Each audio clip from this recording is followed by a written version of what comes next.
കടുത്ത വേനലിലൂടെ നമ്മുടെ നാട് കടന്നു പോകുന്നൊരു കാലാണ്. എന്തൊരു ചൂടാണല്ലേ! ഈ ചൂടത്ത് എല്ലാ ചെടികളും പൂക്കളും കണ്ണടയ്ക്കുമ്പോൾ ഒരു ചെടി മാത്രം കാര്യമായിട്ട് വിടർന്നു നിൽക്കുന്നുണ്ട്. ബൊഗൈൻ വില്ല. ശ്രദ്ധിച്ചിട്ടില്ലേ?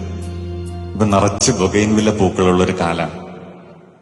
ഈ ബൊഗൈൻ വില്ല ചെടിക്കൊരു ചരിത്രമുണ്ട്. ഈ ബൊഗൈൻ വില്ല എന്ന് പറയുന്ന ഒരു ജനുസ് കണ്ടെത്തുന്നത് 1767 ഫിലിബർട്ട് കോമിക്കോ എന്ന് പറയുന്ന ഒരു ഫ്രഞ്ച് ബോട്ടണിസ്റ്റാണ് ഇത് കണ്ടെത്തുന്നത്, ബ്രസീലിലെ റിയോ ഡി ജനീറോയിൽ. ഈ മനുഷ്യൻ ഇത് കണ്ടെത്തിയിട്ട് അതിനിട്ട പേര് ബൊഗൈൻ വില്ല എന്നാണ്. അതെന്താണ് അങ്ങനെ പേരിടാൻ കാരണം? അത് അങ്ങേരുടെ സുഹൃത്തിന്റെ പേരാണ്.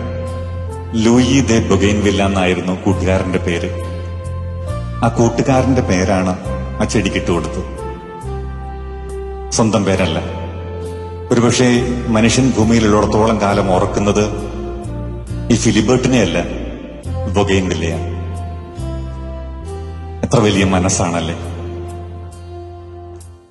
തന്റെ പേര് അനശ്വരമാകാൻ കാരണമാകുന്ന ഒരു കണ്ടുപിടുത്തത്തിന് തന്റെ സുഹൃത്തിന്റെ പേരിട്ട് കൊടുത്തിട്ട് അവന്റെ നാമം അനശ്വരമാകട്ടെ എന്ന് ചിന്തിക്കുന്ന ഒരു മനുഷ്യന്റെ മനസ്സ്.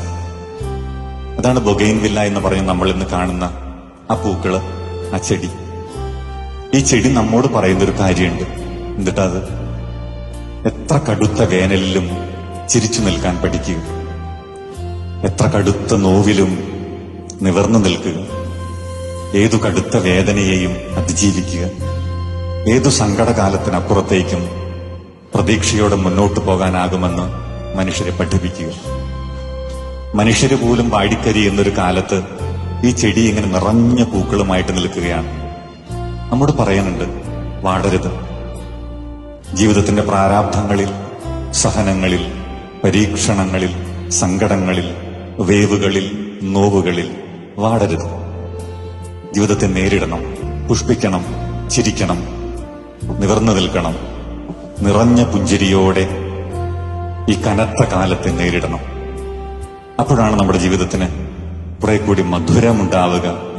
നമ്മുടെയൊക്കെ ജീവിതങ്ങൾ സർവ്വസുഗന്ധികളെ പോലെയാവുക.